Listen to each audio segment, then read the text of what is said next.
Hola, hola, bienvenidos. Vamos dando ingreso, ¿cómo andan? Ahí se me ve bien y se me escucha bien. Acá. Vamos a esperar unos minutitos más que vayan ingresando. Como siempre les digo, les recuerdo que mientras van acomodándose en sus butacas de sus casas o donde estén transitando este webinar, muy especial este webinar, no solo por la persona que lo va a dar, sino porque con este webinar estamos cerrando nuestro ciclo de webinars 2021, muy contentas desde la consultora con Karina de poder haber llevado adelante estos 2 años de webinars, así que ya estamos palpitando fin de año. Increíblemente estamos cerrando el año. Les cuento que, bueno, ya saben, hoy tenemos un honorazo de recibir a Alejandro Malamed, que como yo recién le decía hace un ratito, de escucharlo en la radio, ahora se me develó el misterio, ¿no? De quién era Alejandro. Ahora macheo cara con voz. Pero bueno, Alejandro es un conferencista muy reconocido internacionalmente, es orador de TEDx, es referente en el futuro del trabajo, el lado humano de la transformación digital y liderazgo con propósito. Ha escrito libros como, por ejemplo, Tiempo para Valientes, decime si me equivoco, Alejandro, igual estoy medio chusmeando un machete porque, chicos, yo esto no me lo sé de memoria. Diseña tu cambio y el futuro del trabajo y el trabajo del futuro. Ese me encantó y a partir de haber escuchado el título de ese libro, nosotros que estamos desde el ámbito educativo, nos agarró esa intriga acerca de qué es el futuro del trabajo o el trabajo del futuro, cómo llamarlo, ¿no? Entonces fue por eso que lo convocamos a Alejandro, que muy amablemente aceptó cerrar este ciclo. Alejandro aparte trabaja en la Universidad de Buenos Aires, en la Universidad de San Andrés, en la Universidad de Itela, un honorazo realmente, así que yo no voy a decir mucho más, como siempre nos muteamos los micrófonos para evitar disrupciones de perros o niños o timbres, disfruten muchísimo. Alejandro, ¿andás por ahí? Sé que sí. Por acá, sí, muchísimas gracias.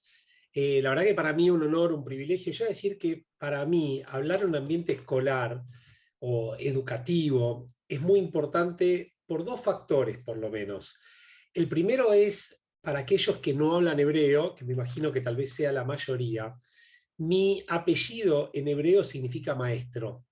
Y el hebreo es un idioma tan interesante que es un idioma de raíces. Y la misma raíz de la palabra maestro, melamed, es la misma que se utiliza para la palabra lilmod, que es aprender. Y de alguna manera el aprendizaje y la enseñanza que nos deja es que enseñar y aprender es como un ida y vuelta permanente, ¿no? Y no hay aprendizaje sin enseñanza y no hay enseñanza sin aprendizaje. Y no tengo dudas que todos los que estamos en la tarea de educar estamos aprendiendo permanentemente. Esta es la primera razón y yo digo como que tengo el mandato educativo desde el apellido.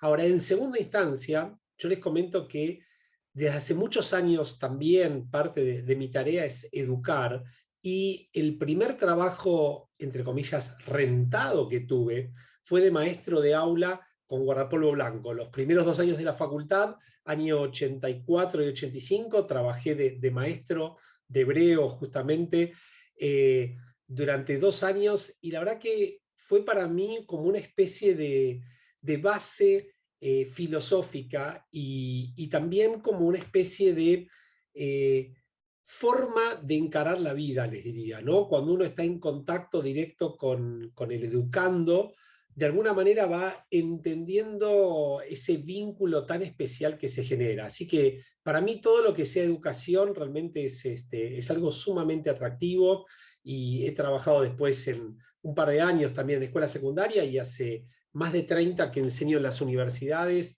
y yo siempre digo que cuando uno está en el momento de educar a otros, está como brindando su mejor versión y tal vez está puliendo diamantes en potencia que uno lo desconoce en ese momento, con lo cual es una tarea sagrada y me parece que parte de lo que quiero plantear también es que si no logramos repensar la educación de cero, me parece que estamos complicados como país, como región, como mundo, y cuando uno ve los mejores ejemplos en el mundo de los países que lograron rápidamente avanzar, desde Finlandia, Corea, Japón o Israel, la apuesta por la educación fue una política de Estado que trascendió a los gobiernos, ¿no? Así que bueno, me encanta estar en este ambiente y me encanta poder compartir con ustedes. Les comento algo de lo que vamos a hablar y de dónde está basado gran parte de todo esto. Y de hecho también les comento que esto que vamos a hablar es la base de mi nuevo libro que va a salir el año que viene, que es justamente El futuro del trabajo post pandemia. En el año 2017 yo escribí este libro, que es El futuro del trabajo y el trabajo del futuro. Y este libro lo escribí después de haber regresado de un programa muy especial que hice en Singularity University. Para los que no conocen rápidamente, Singularity University es una universidad que queda en el Silicon Valley, en el campus de la NASA, donde uno tiene un programa súper intensivo que aprende las principales nuevas tecnologías que hay en el mundo y por otro lado analiza los grandes problemas que hay en el mundo, problemas como la pobreza, alimentación, democracia, corrupción, la medicina del futuro, la finanza del futuro, todos los grandes temas que realmente nos preocupan a todos nosotros, medio ambiente, etc. Y lo que se hace es generar estrategias para, a través de las nuevas tecnologías, resolver estos problemas e impactar en por lo menos 1.000 millones de personas. Es realmente fantástico. Para que sea una idea, los cursos son de 90 personas, pero más allá de lo que es el contenido, que es espectacular, lo más importante es la conexión que uno tiene con personas de distintos lugares del mundo. Distintos lugares del mundo es de todo el mundo. Perdón, hay alguien me parece con el micrófono encendido, ¿no? Listo. Listo. De todo el mundo, y son 90 personas que están en el curso, y para que sea una idea, conmigo estaba el ministro de Modernización de Dubái, que nunca me voy a olvidar, esto fue en el 2016, y él me dijo, mi trabajo es concentrar todo lo que pasa en este país en una aplicación móvil. Me dice, desde pagar los impuestos hasta, no sé, digamos, el acta de nacimiento, lo que sea, todo tiene que estar en una aplicación. Estaba la ministra de Digitalización de México, el ministro de Turismo de Melbourne, estaba una persona espectacular que era una PhD del London Business School of Economics, que además era la líder de una organización para refugiados sirio-libaneses. Una cosa realmente, estaba Dan Ariely, que es el economista del comportamiento número 1. Y fíjense lo interesante, y para mí es una señal esto, la manera de educar es, más allá de las clases, cada 1 hora y media hay un break. En ese corte uno tiene la obligación de ir durante 5 minutos a dar una vuelta a manzana al predio, que es enorme, y en ese momento socializar con otro de los participantes, que son gente maravillosa todos. Tenía desde generales del ejército de Estados Unidos hasta personas de África, con realmente, para mí fue un quiebre total. Ahora, lo que me di cuenta ahí es que una necesidad enorme que hay en el mundo es empezar a entender qué pasa con el futuro del trabajo. Entonces, parte de lo que les voy a contar es mucho de lo que aprendí ahí y mucho de lo que está pasando en este momento en el mundo. Y para empezar, lo primero que quiero decirles es que todo el mundo habla de la nueva normalidad. Yo creo que vamos a tener nuevas normalidades todo el tiempo, pero tenemos que comprender que estas nuevas normalidades van a estar marcadas por lo que se llama el cambio en 3D. ¿A qué llamamos el cambio en 3D? En 3 dimensiones. Primero es omnipresente. En muchas cosas simultáneas, las cosas están cambiando. Y esto es un cambio respecto a lo que nosotros estamos acostumbrados, porque veíamos, cambiaba una cosa, cambiaba otra, cambiaba una tercera, pero era secuencial. Esto es, todas las cosas están cambiando todo el tiempo. Pero no solo esto, sino que el cambio es perpetuo. Ocurre de manera continua y sistemática. Entonces, cambian todas las cosas, cambia todo el tiempo, pero lo más interesante es que el cambio es exponencial. La curva del cambio cada vez se acelera más. Y cuando uno trata de entender este concepto, que es parte de un estudio que salió publicado en Harvard, lo que dicen ellos es, atención, porque nosotros no fuimos preparados para este tipo de cambio. La preparación que tuvimos todos nosotros era para un cambio secuencial, para una cosa cada tanto, y con cierto impacto, no para impactos tan disruptivos. Llegado a esto, les quiero presentar una ley de un educador justamente, que se denomina la ley de Revans. Este educador fue especialista en lo que es el experiential learning, el aprendizaje a través de la experiencia. Pero él, más allá de todo lo que se lo recuerda por sus teorías educativas, tiene una ley que para mí es la síntesis de lo que quiero transmitirles. Ustedes supónganse que mi dedo índice de la mano derecha es el contexto. Nosotros dijimos, el contexto cambia todo el tiempo, todas las cosas y cada vez más rápido. Mi dedo índice de la mano izquierda somos nosotros. ¿Qué es lo que dice él? Si nosotros no cambiamos, por lo menos a la velocidad que cambia el contexto nos devora. Y esto es lo que hoy le está pasando a la mayoría de las organizaciones, y esto es lo que le pasa a muchos profesionales hoy en día. No pueden sobrellevar esta situación de crecimiento tan veloz y de cambio tan sistemático y cada vez más intenso.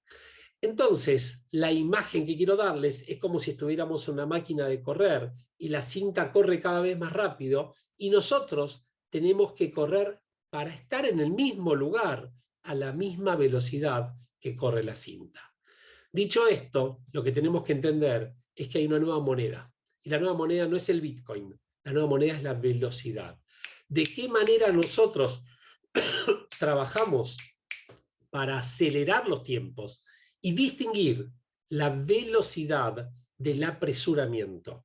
Muchos piensan que ser veloz es ser apresurado, y eso no implica la velocidad. La velocidad es la capacidad de responder a ese ritmo que nos demanda nosotros la situación, pero que requiere también dirección apropiada. Porque velocidad a la dirección equivocada, obviamente, no nos lleva a un buen destino. Dicho esto, quiero plantearles algo que para todos aquellos que tengan influencia en escuela primaria es crítico. Y esto está dicho por el Foro Económico Mundial. Y lo que dicen ellos es que 2 de cada 3 niños que hoy están en la escuela primaria van a trabajar de cosas que ni siquiera fueron inventadas. ¿Y por qué quiero transmitir esto? Porque estamos algo así como hace 14 años atrás. Ustedes piensen algo. Hace 14 años atrás, cada uno de nosotros tenía unos aparatos que se denominaban teléfono celular. Este teléfono celular servía para 2 cosas: para hablar por teléfono y también para mandar mensajes. Para mandar un mensaje apretábamos varias veces una tecla para lograr una letra. Cuando lográbamos juntar varias letras, formábamos una palabra. Cuando lográbamos conformar varias palabras, conformábamos un mensaje.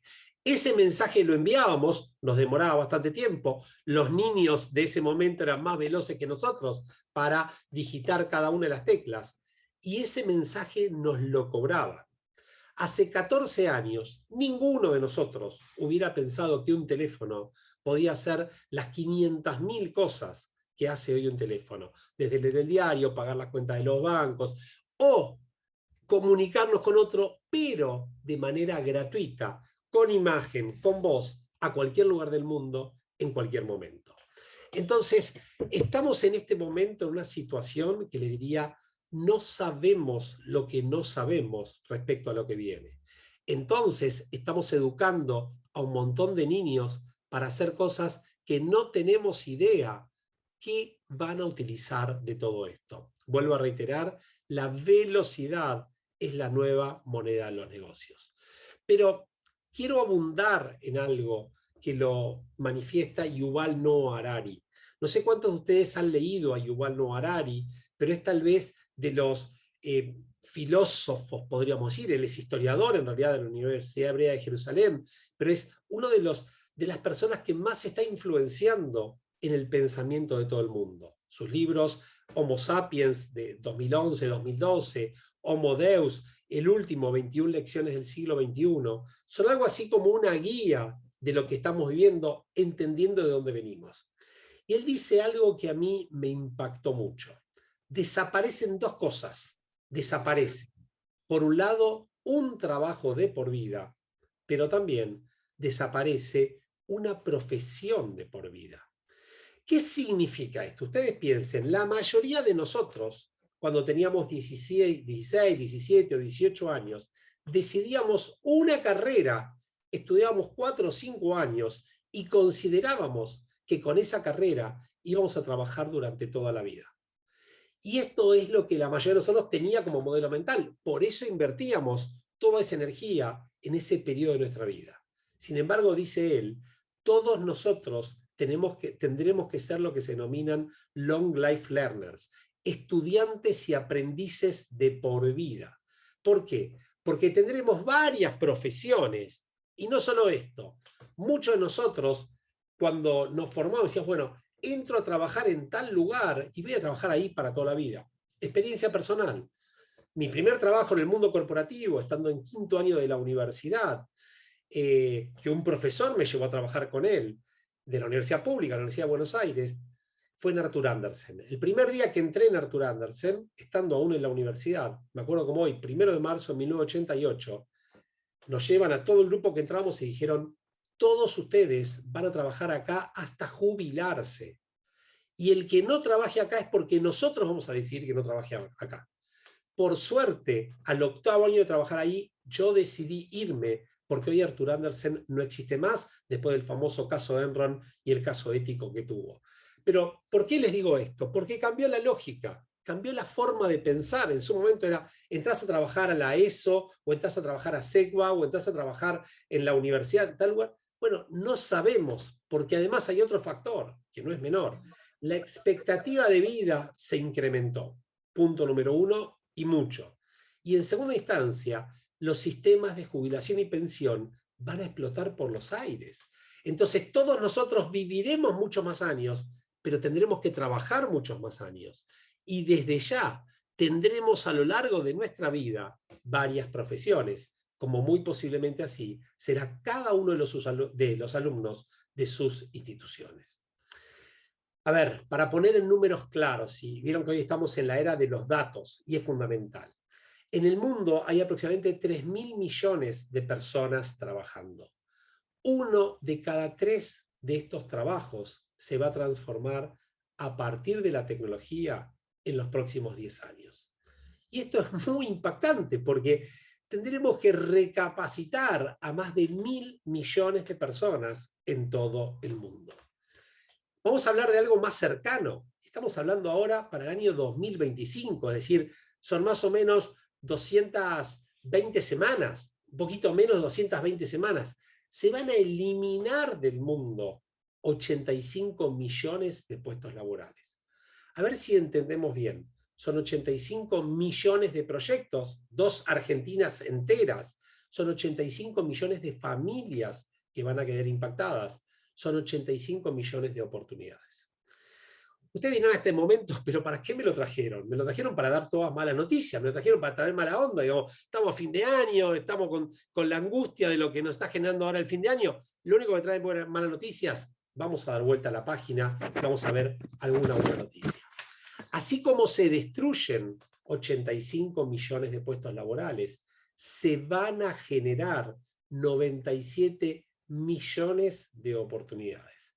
Entendamos bien, se destruyen 85, pero se generan 97 millones de oportunidades.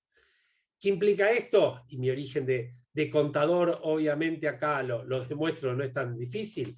El balance nos da 12 millones de puestos laborales para estas mismas 220 semanas que vamos a tener nuevos en el mundo. Pero atención con esto, porque hay algo que no terminamos de entender.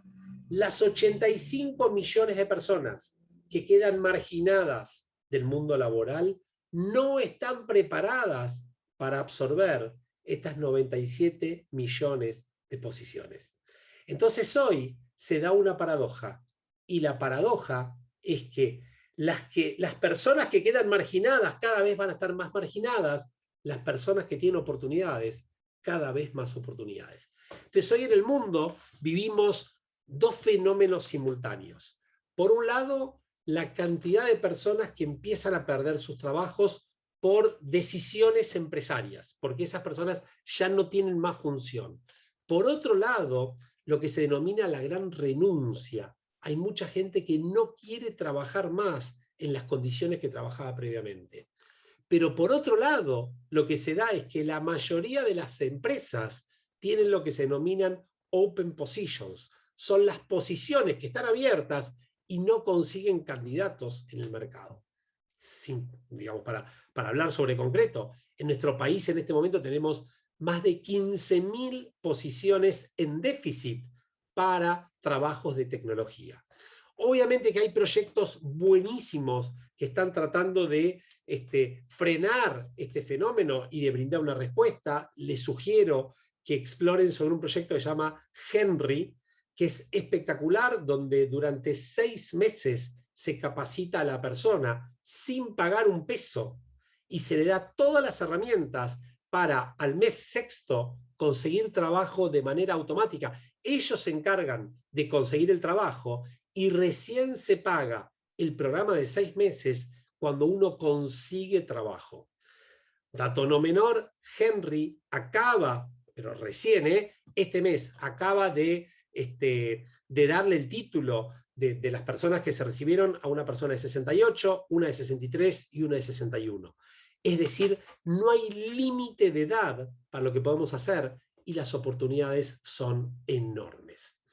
Ahora, quiero meterme un poco más en profundidad en el diagnóstico y explicarles que estamos ante lo que se denomina la doble disrupción en este momento. Por un lado tenemos el fenómeno de la automatización y por otro lado el fenómeno de la pandemia. Son como dos tsunamis simultáneos que confluyen en realmente un fenómeno único en la historia. Por un lado, y este es un concepto del MIT que es muy, muy interesante y realmente cuando estuve ahí terminé de entender en profundidad qué significa. Todos nosotros, dicen ellos, tenemos esa sensación de que en algún momento algún robot va a venirnos a decir, correte a un costado, este trabajo es mío. La angustia de los robots es algo muy actual, es algo que realmente nos impacta a todos. Nota a pie de página, la palabra robot ya tiene 100 años, es una palabra del idioma checo y la palabra robot significa servidumbre. También les digo, por si no sabían, la palabra trabajo proviene del latín y viene de la palabra tripalium, que son 3 palos para castigo, es decir, que estaba visto como que el trabajo es un castigo, ¿no es cierto? Es interesante el origen de las palabras, lo que nos dicen en este sentido. Ahora, ¿por qué tenemos la angustia de los robots? Porque no hay ninguna industria, no hay ninguna profesión que no esté atravesada por la transformación digital. Y es obvio que tenemos que tener, es un llamado que nos están haciendo nosotros diciendo, ojo, que se viene algo que es tremendamente disruptivo. Veamos algunos ejemplos. La industria de las finanzas, a través de una aplicación puedes hacer lo que quieras. La industria del seguro, ya sacás directamente tu seguro acá, no tenés que llenar planilla, no tenés que llenar nada. La industria de la publicidad, la industria de la educación. Yo les digo, jamás me hubiera imaginado que yo iba a estar dando clase a mis alumnos de la UBA a través de Zoom. Hoy en día no me imaginaría no dar clase a través de Zoom. Piensen como en muy poquito tiempo se revolucionó la industria de la educación, de la cual ustedes son mucho más especialistas que yo. La industria de la agricultura, la industria de la moda, de la propiedad, del turismo, de la comida, servicios jurídicos legales, del cuidado del medio ambiente y la industria de la salud. Piensen, hace 2 años, ninguno de nosotros hubiera pensado que iba a ir al médico a través de una aplicación móvil. Hoy no se nos ocurre ir al médico sin antes no consultarlo a través de una videoconsulta. Entonces, todo esto que estamos diciendo, de alguna manera nos indica que el mundo cambió de raíz. Ahora, quiero ser muy concreto para tratar de desmitificar esto que llamamos la angustia de los robots. ¿En qué son buenos los robots? Procesando números, evaluando bases de datos, levantando objetos pesados, haciendo tareas poco higiénicas, moviendo objetos con precisión, realizando tareas repetitivas. A ver, yo les diría, si el trabajo es aburrido, repetitivo, de bajo valor agregado, poco higiénico o de mucho volumen, olvídense que lo haga un humano. Ahora, los humanos tenemos cosas que los robots, al menos por el momento, no los tienen. Resolviendo problemas, haciendo abstracciones, generalizando, pensando creativamente, innovando, utilizando el sentido común, empatizando, pero fundamentalmente tenemos que entender que los seres humanos tenemos conciencia, los seres humanos tenemos ética, que ningún robot lo tiene, los seres humanos tenemos esa capacidad de ponernos en el lugar del otro, de utilizar el sentido común. Si tenemos un montón de cosas, esa conciencia que tenemos, los robots son en definitiva elaborados, generados y diseñados por seres humanos. Les cuento un ejemplo muy chiquito para que se den cuenta del impacto que está teniendo esto en el mundo laboral. Google quiso instalar una metodología por inteligencia artificial para seleccionar gente. Entonces, ¿qué es lo que hicieron? Ellos reciben miles de currículums. Entonces pusieron la inteligencia artificial y en 30 segundos tenés los 3 mejores currículums. Alguno dice espectacular. Ahora, ¿qué pasaba? Solamente seleccionaba hombres, hombres, hombres, hombres, hombres, hombres, género masculino, género masculino, género masculino. Bueno, algo está pasando acá. ¿Cuál fue el argumento? Y en la tecnología, en la industria de la tecnología, trabajan fundamentalmente varones, ¿no es cierto? Se pusieron a analizar más en profundidad. ¿Y saben qué descubrieron? Ese diseño de esa inteligencia artificial, los algoritmos esos, fueron diseñados por varones, con los sesgos masculinos. Entonces, obviamente la selección estaba inducida por ese sesgo masculino. De ahí que tengamos que pensar que por más que el avión tenga un piloto automático, hay un ser humano que es el que pone ese piloto automático. En los deportes, con el VAR que hoy se utiliza, está la herramienta, pero es un ser humano el que pone el sentido común al servicio de eso. Hablamos de la angustia en los robots. Quiero comentarles ahora del COVID y cuál es el legado que nos está dejando el COVID a todos nosotros. Primero, y estos son los 2 profesores tal vez de mayor impacto de Singularity University. Ellos dicen lo siguiente: muchos piensan que fue una pausa, es decir, veníamos de una manera, paramos, y una vez que se vaya esto, volvemos a la misma lógica de antes. Ellos dicen, atención, no nos pausamos, nos reseteamos, nos cambiaron el disco rígido, nos cambiaron el sistema operativo, y si no cambiamos nosotros, nos cambian a nosotros. Esto es la lógica que tenemos que comprender. Ellos dicen, esto es un momento fundacional del trabajo del futuro. Nosotros tenemos un antes del coronavirus y un después del coronavirus. Ahora estamos como si fuera en el año 0 respecto a lo que es el futuro del trabajo y el trabajo del futuro. Y aquello que se proyectaba para dentro de varios años tuvo un proceso de aceleración que en muy poquito tiempo se hizo presente.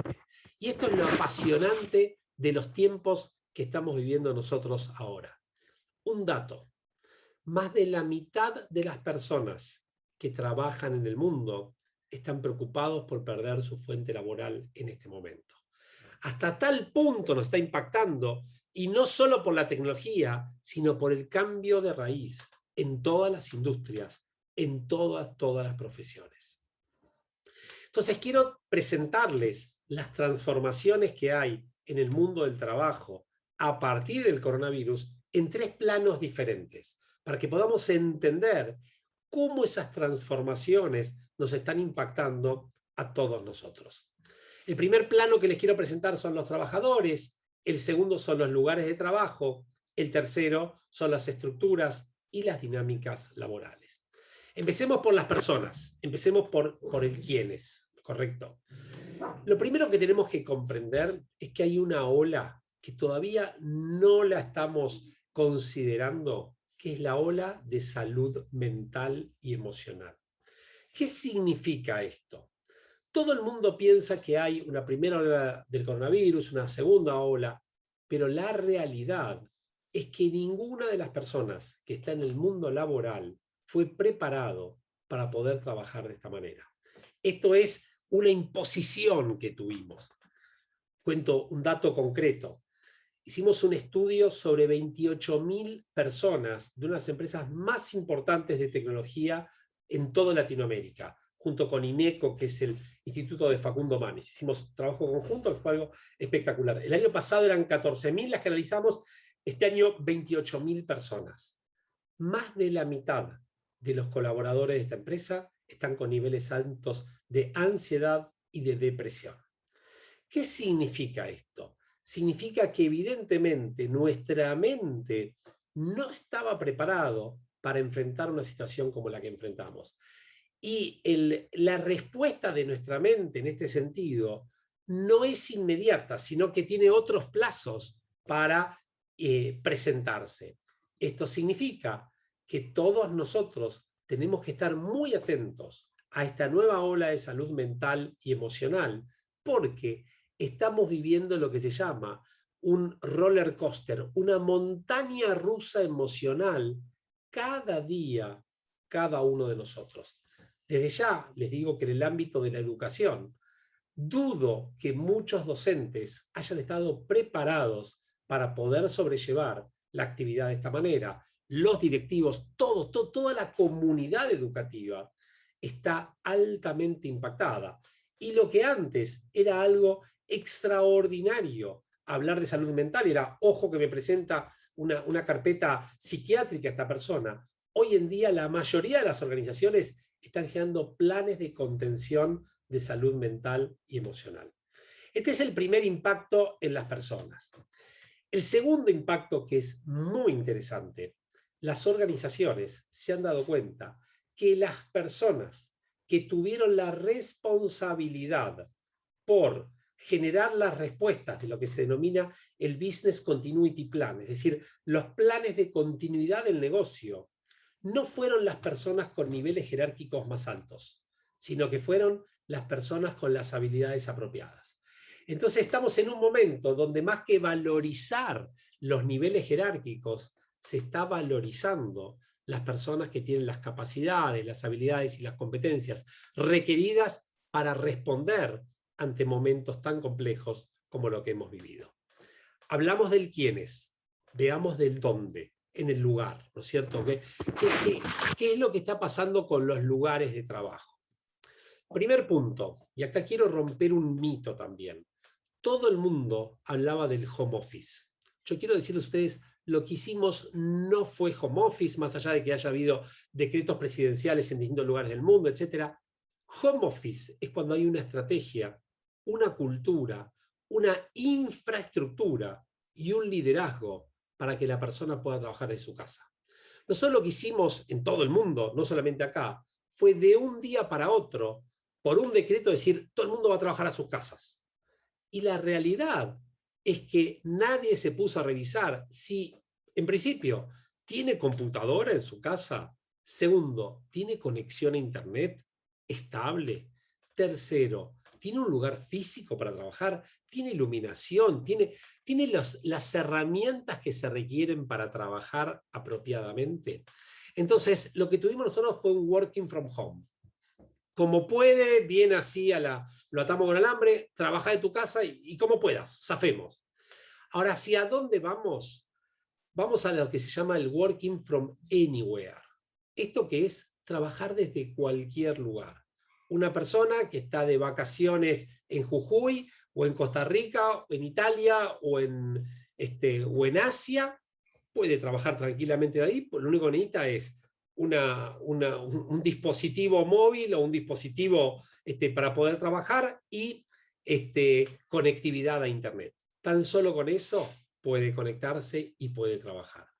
Esto genera muchas otras derivadas que todavía no tienen ningún tipo de resolución. Como por ejemplo, si hay un accidente laboral, ¿qué ley aplica? Si hay un litigio, ¿qué ley aplica? ¿Dónde se pagan impuestos?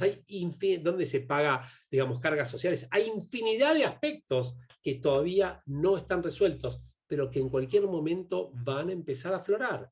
Cada vez más las personas dicen, yo no necesito estar ahí presencial. El trabajo híbrido me permite trabajar en cualquier lugar, incluyendo en la educación. De hecho, a mí me pasó, estando de viaje, di clases para la universidad y era lo mismo estar acá o estar afuera sin ningún problema. El otro tema que están teniendo las organizaciones, y también esto aplica obviamente al mundo laboral, es el tema de la hibridez, y que todos nosotros hablábamos del sistema híbrido solamente para los autos de repente. Pero el sistema híbrido implica la combinación de lo presencial y lo distante. Y la verdad, yo les digo, mis experiencias de educación híbrida, para hablar en el terreno acá con ustedes, son espectaculares. Son bien complejas, porque uno tiene que considerar tanto el que está presente, el que no. Es verdad, la Universidad de San Andrés tiene una arquitectura que está diseñada para esto, y hay mucha tecnología aplicada, pero hay que entrenarse y tener la capacidad de estar simultáneamente con la gente que está acá, la gente que está afuera, y además los impactos que está teniendo esto, porque cómo incluís de la misma manera a quien está afuera y a quien está adentro. Les doy un dato, ya hay un estudio que dice que en las organizaciones se tiende a promover más a las personas que están presenciales que a las que están en sus casas. Con lo cual hay un montón de dinámicas que hay que resolver. Y obviamente lo que las empresas, y entiendo para mí, las escuelas, las instituciones educativas van a tener que resolver es, ¿cuál es la propuesta de valor? ¿Por qué la gente va a querer ir a las oficinas? ¿Por qué va a querer ir a la institución educativa? ¿Cuál es la razón más allá de la obligatoriedad? ¿Cuál es la ventaja de estar presencial a estar en mi casa? Hay ahí un concepto que me parece que es fundamental, y es lo que se denomina el capital social. Todo lo que haces, ese contacto que tenés, que es obviamente todavía, hasta que Metaverso no esté presente 100%, eso no lo sustituís con nada. Cuando te encontrás, no sé, desde los trabajadores, en el cafecito, en el ascensor o en la escalera, o en el almuerzo, hasta el contacto con los alumnos, obviamente que es diferente. Cuento un caso de una compañía que está trabajando el otro día. Ellos tomaron personal que nunca lo conocieron y nunca pisó las oficinas. El personal entró a trabajar sin conocerlo y sin haber pisado las oficinas, y ya se fue de la empresa sin haber pisado las oficinas, sin haber conocido a sus jefes. Bueno, vamos a tener casos posiblemente de alumnos también, que nunca hayan conocido el colegio y entraron y se fueron de esta manera, los alumnos que están en el exterior, etcétera, etcétera, y todas las cuestiones nuevas que están manejando. Hablamos de quién, hablamos del dónde. Vamos a hablar un poquito del cómo, las estructuras y las dinámicas laborales. Primero, y para mí es el cambio cultural más importante que existe en las organizaciones. Estamos acostumbrados a que los jefes controlan el trabajo de los colaboradores. Cuando se trabaja a distancia, no hay más control, hay confianza. Cambia el modelo mental, cambia el enfoque, cambia la aproximación, cambia la manera como nos conectamos con los otros. Y lo otro que ha sucedido es que por un lado se han eliminado o automatizado muchas actividades, y lo que empezó a haber es mucha simplificación de estructuras. Hay un libro que se les recomiendo, que está cambiando mucho la forma de ver las organizaciones, que se llama Humanocracia, Humanocracy en inglés. Es un libro de Gary Hamel, que es un profesor de la London Business School of Economics, muy reconocido en el ámbito organizacional. Él lo que dice es, salió este año, a principio de año, en las empresas y en las organizaciones en general hay dos niveles, el operativo y el estratégico. Si el operativo opera bien y el estratégico opera bien, todo lo del medio no hace falta. Entonces lo que dice es, el coronavirus lo que hizo es echar luz sobre este tema y demostrarnos que hay un montón de gente en niveles intermedios que lo único que hace es generarse trabajo para justificarse y para justificar su posición. Es muy impactante, es muy interesante, y esto muchas empresas lo están revisitando. Ahora, hay un tema que recorta los tres planos que hablamos, es el tema del propósito. El propósito es el entender para qué estoy en un lugar, para qué estoy en la vida, cuál es mi razón de ser. ustedes me preguntan, parte de lo que todos se están planteando en este momento es ¿para qué trabajo? ¿Para qué está esta organización? ¿Cuál es la razón de ser? ¿Cómo agrego valor? ¿Es necesario que trabaje tantas horas? ¿Es necesario que lo haga de esta manera? Creo que fue el tiempo que nos permitió conectarnos con ese sentido de dirección hacia dónde vamos en la vida en general. Y por eso es tan importante. Ahora, en 5 minutos terminamos y vamos a tener la posibilidad de responder preguntas que cada uno de ustedes haga, por supuesto. Bien, quiero decirles con todo esto que hay un mapeo ya, que lo hizo el Foro Económico Mundial, sobre las oportunidades de la nueva economía, hacia dónde vamos. E identificaron 7 grupos profesionales con perspectivas emergentes. Es decir, acá hay casi, les diría, claridad de que las oportunidades van a crecer. Datos e inteligencia artificial, economía del cuidado, dentro de los cuales se encuentra la educación, obviamente, economía verde, cuidado del medio ambiente, ingeniería informática, todo lo que se refiere a personas y cultura cada vez va a ser más importante, el desarrollo de nuevos productos y obviamente marketing, ventas y contenido para seguir vendiendo nuestros productos. Estas son las áreas donde se visualiza que van a haber más oportunidades y es un cruce de datos que hicieron entre LinkedIn, entre los estudios, las proyecciones, etcétera, etcétera, y es donde realmente está visualizando que cada vez más crecen y crecen estas oportunidades. Ahora, previo a terminar, quisiera hablar de 2 aspectos que me parece que son muy importantes para todos ustedes. Hay un profesor que se llama Joseph Eyun. Joseph Eyun, él tiene un libro que se llama Robot Proof, ¿cómo ser la prueba de los robots? Y él dice que en el siglo XXI hay 3 nuevas alfabetizaciones. La primera es la alfabetización en datos. La segunda es la alfabetización en tecnología. La tercera es la alfabetización humana.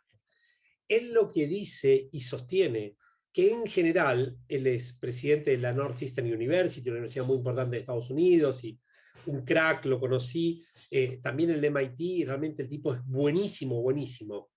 Él lo que dice es que la mayoría de las universidades en el mundo y escuelas en general no nos enseñan, sino lo que hacen es prepararnos para dar bien los exámenes.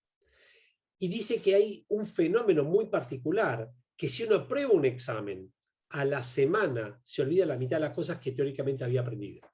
Lo que dice entonces es que los nuevos analfabetos no son los que no sepan leer y escribir, no son los que no sepan hablar un idioma, sino los que no sepan manejar datos, los que no sepan abrazar la tecnología y fundamentalmente los que nos tengan lo que él llama humanics, es decir, todo lo que es liderazgo, influencia, empatía, innovación, todo lo que es las mal llamadas habilidades blandas, que son en realidad las habilidades humanas, cada vez más importantes. Es un concepto fundamental.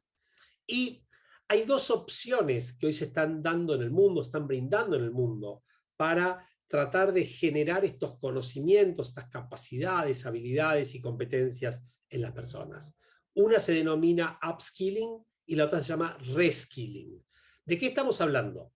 El upskilling es el perfeccionamiento, es decir, es como poder seguir aprendiendo para estar en el mismo lugar.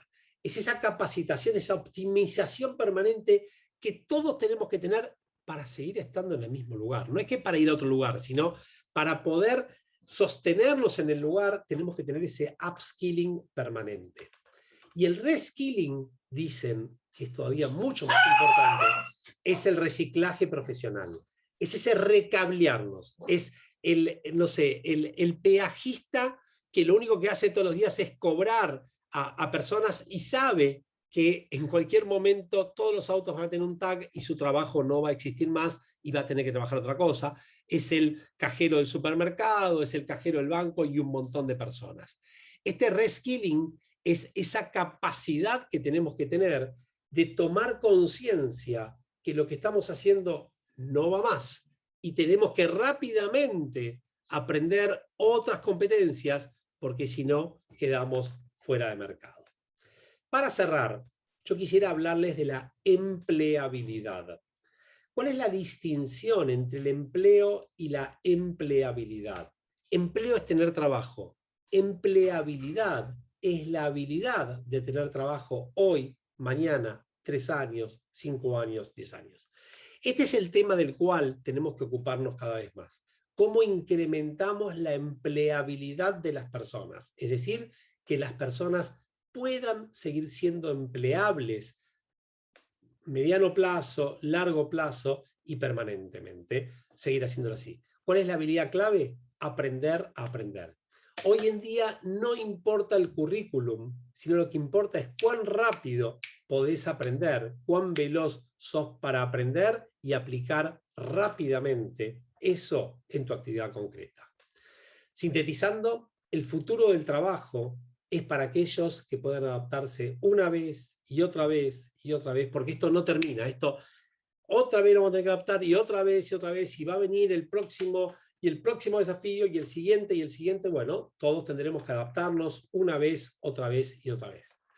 Y para cerrar, y esta es la última imagen que quisiera compartirles, es que muchos piensan que cambiaron las reglas, y ahí está el problema. No cambiaron las reglas, cambió el juego.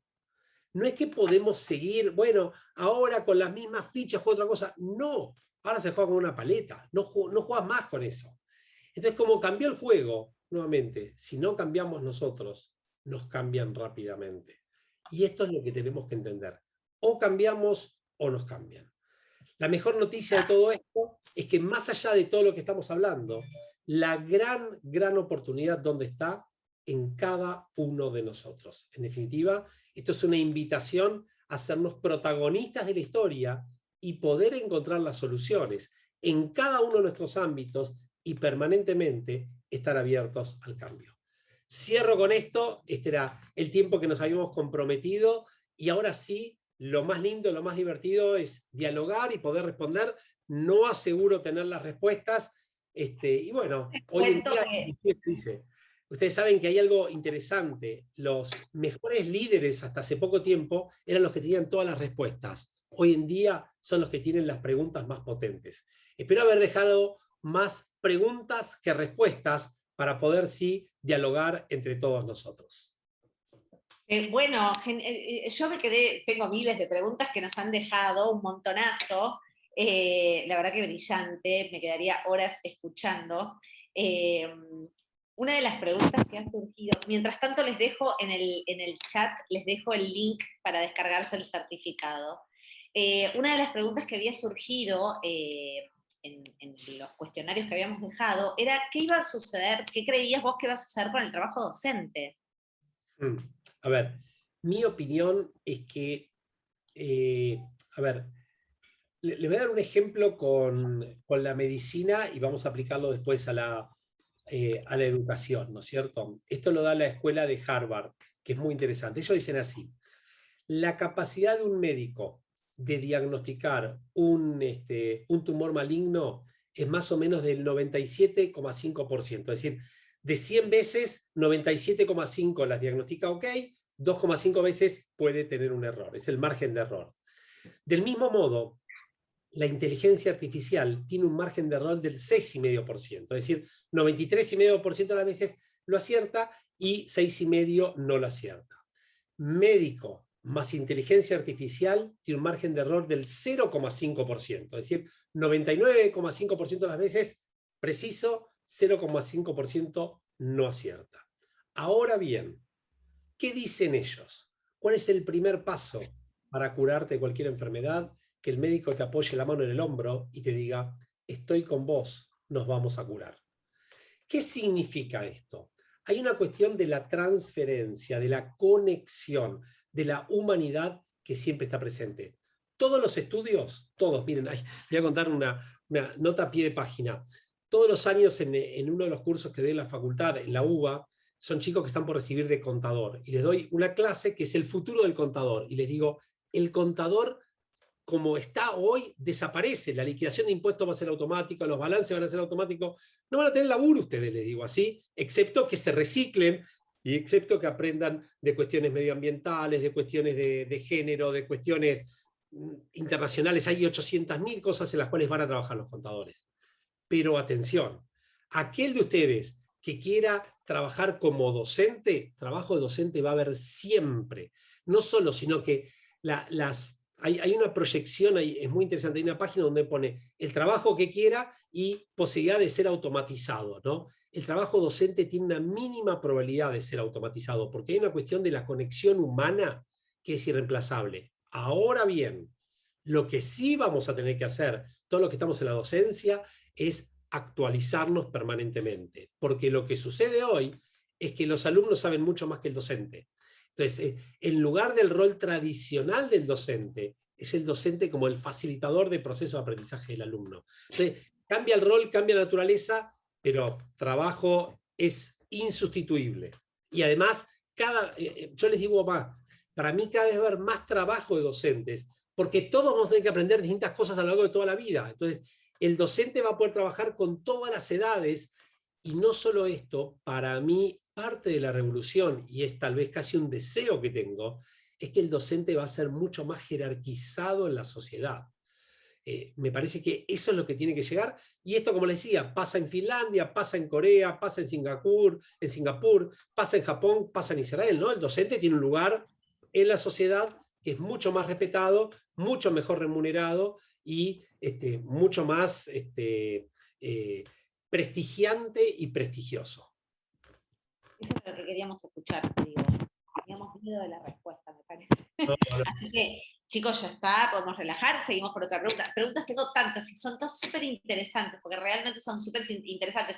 Por ejemplo, nos preguntan si las escuelas técnicas son el futuro, ¿sí? Si son la mejor elección para los chicos de ahora. Está bueno. Mirá, esto se denomina educación STEM, Science, Technology, Ingeniería y Matemática, ¿no es cierto? Ciencia, Tecnología, Ingeniería y Matemática. Quiero, digamos, ser muy preciso en este concepto. Hay muchos que insisten que STEM es lo que viene. Sin embargo, hoy se está hablando de STEAM o STEAM, Ciencia, Tecnología, Ingeniería, Arte y Matemática. ¿Por qué? Porque se dice que todo lo científico tiene cada vez más de artístico y todo lo artístico tiene más de científico. Vamos a un ejemplo concreto. Y hay un artículo muy interesante que explica lo artístico de lo científico y lo científico de lo artístico. Dicen, un cardiocirujano es un científico definitivamente. Sin embargo, hay todo un protocolo, todo. Cuando llega al corazón, ahí es un artista que tiene que tratar de hacer lo mejor posible. Esto por un lado. Vamos a poner en otro lugar absolutamente opuesto. Un cocinero, ¿es un artista? 100% ahora. Cada vez más tiene que saber de química, de física, de un montón de cosas que es científico. Entonces, cada vez más se habla de STEAM y también está hablando de STEMpathy, que es ciencia, tecnología, ingeniería, matemática, más empatía. Entonces, lo que digo es, para mí, y hay muchos países en el mundo donde uno tiene que estudiar una cuestión dura y otra cuestión humana simultáneamente. Grandes problemas que tienen las empresas tecnológicas a nivel global es que muchos de los ingenieros que las conducen fueron educados para interactuar con una computadora. Y nosotros no somos computadoras, somos personas.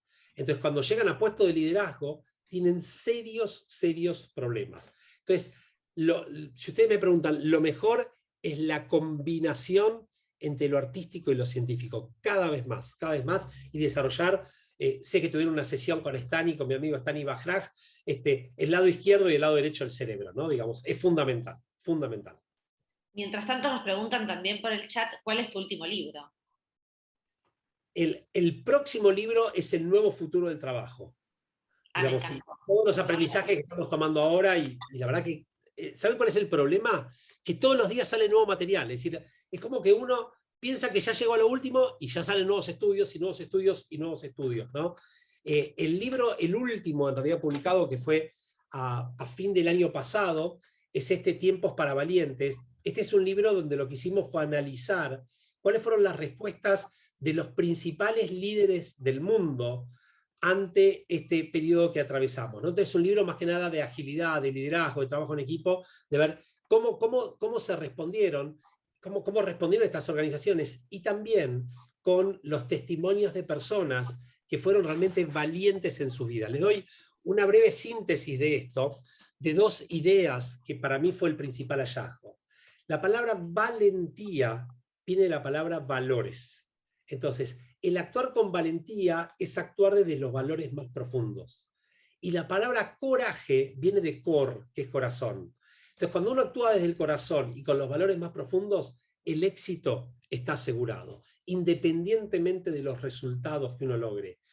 Y en este libro lo que hicimos fue tener 22 testimonios de personas valientes, desde un hijo un hijo de desaparecidos, digo bien, un sobreviviente de la AMIA, un sobreviviente de Malvinas, un sobreviviente del Holocausto, un piloto, un Roberto Moldaski, un Milo Lockett, es decir, personas que se han transformado a lo largo de su vida, un director de orquesta, y cómo actúan ante momentos de crisis y depresión. La verdad que tiene un montón de material buenísimo. De hecho, hay varias universidades que lo toman y cada capítulo es una clase, ¿no? Porque hay como todo un aprendizaje de todos los temas en cada capítulo. Yo creo que nos quedaríamos horas, ¿no? Preguntando, porque todos tenemos un montonazo de preguntas. Yo quiero cerrar porque no te quiero robar más tiempo y porque quiero respetar lo que nos habíamos planeado, pero a lo mejor una de las preguntas que sintetiza varias es cómo, de alguna manera, no sé si potenciar, pero sí preparar, incentivar a los niños para que elijan estas carreras. O sea, cómo explicarles el futuro que ni nosotros sabemos, ¿no? Que nosotros desconocemos. Mira, para mí hay 2 o 3 cuestiones que son fundamentales. Primero, para mí, si hay algo que las escuelas tienen como una misión fundamental, es impulsar la curiosidad. La curiosidad es la madre del aprendizaje, punto número 1. Punto número 2, me imagino que la mayoría de ustedes lo deben conocer, pero hay una autora que se llama Carol Dweck, que es buenísima, que ella tiene un concepto que es growth mindset, mentalidad de crecimiento. Es fundamental impulsar esa cultura de la curiosidad y la mentalidad del crecimiento. Ahora, el tercer aspecto, que me parece que es fundamental, es trabajar sobre el propósito. El propósito es para qué estás en el mundo, cuál es tu razón de ser. Yo creo que, y a ver, si quieren, no por ser autorreferente, pero la mayoría de nosotros, ¿por qué eligió lo que eligió? ¿Lo eligió realmente por convicción o, no sé, yo, si ustedes me preguntan, soy contador, porque mi papá era contador y yo tenía que ser contadora. En esa época no había demasiado decisión. Entonces, me parece que algo que es importante es que cada uno de los estudiantes pueda elegir algo que realmente lo movilice, lo apasione, no solamente emocional, sino racionalmente, esas cosas que vos decís, ¿sabes qué? No me fijo el reloj para ver a qué hora termino, porque esto me gusta tanto que no. Y yo creo que ahí es donde pueden trabajar mucho las escuelas, en tratar de bucear cuál es tu auténtico propósito, ¿no? Hay todas metodologías, ahí les recomiendo también Simon Sinek, que es buenísimo, tiene un montón de conceptos en este sentido. Para mí, cada estudiante debería encontrar su propósito, su razón de ser, ¿no? Eso que vos decís, wow, por esto hago lo que sea. Y algo que es importante, en las universidades, el principal momento de deserción de los alumnos es primer año. ¿Por qué es el principal momento de deserción? Porque muchos eligen ciertas cuestiones no por elección propia, sino por imposición. Como van por imposición, bueno, van. Ahora, el primer año es muy arduo de cualquier carrera. Entonces dice, pero pará, yo esto no me voy a bancar a estudiar 4 o 5 años. Entonces, de alguna manera, ahí se produce esa curva. Para mí hay que impulsar a que la gente encuentre eso que te mueve y vos decís, ¿sabés qué? Por esto estoy dispuesto a dar todo lo que tengo, ¿no? Cuando uno está con esa energía por hacer aquello que le apasiona, aquello que realmente, bueno, no tenés límites. Entonces me parece que lo que las escuelas deben hacer es tratar de impulsar a que cada alumno llegue a su mejor versión. Y la verdad, después todos van a estudiar programación, pero lo más importante es que estudien cosas que sientan que los mueve, que sientan que los... Y después, bueno, hay cursos para todo hoy en día, ¿no? Y cada vez se aprende más rápido, así que no hay problema. Y si hay algo que podrían hacer para mí, yo les diría, un pedido, es decir, que aprendan a aprender. No importa qué, pero que aprendan a aprender. Para mí, debería ser como una materia obligatoria y mandatoria para todo. Es decir, no podés terminar la escuela si no aprendiste a aprender. Porque yo les digo realmente, y no estoy haciendo los cargos a ninguno de ustedes, pero realmente yo recibo alumnos en la universidad que yo no puedo creer que estén, si no tienen ni la capacidad mínima para leer un texto, no tienen la capacidad mínima para hablar, para enfrentarse ante dificultades.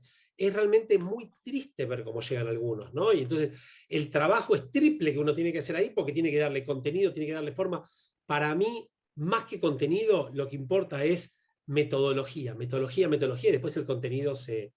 A ver, acá me preguntan el nombre de mi nuevo... Todavía no salió, el nuevo libro no salió. Este es Tiempos para Valientes, es el anterior.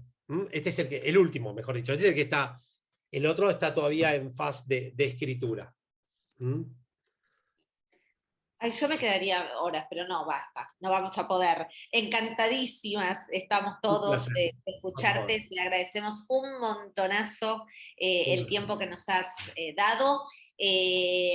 Nosotros creo que encontramos la mejor manera de cerrar este ciclo de webinars que nos ha acompañado en un momento donde hoy les contaba un poco también Alejandro esta cuestión de decir, bueno, en 2020 sentimos que los teníamos que acompañar más de cerca, semanalmente. Este año no quisimos dejarlos en estos encuentros. El año que viene no sabemos qué nos depara, pero sí queríamos cerrar a lo grande. Lo hicimos el año pasado con Stani, lo hacemos este año con vos.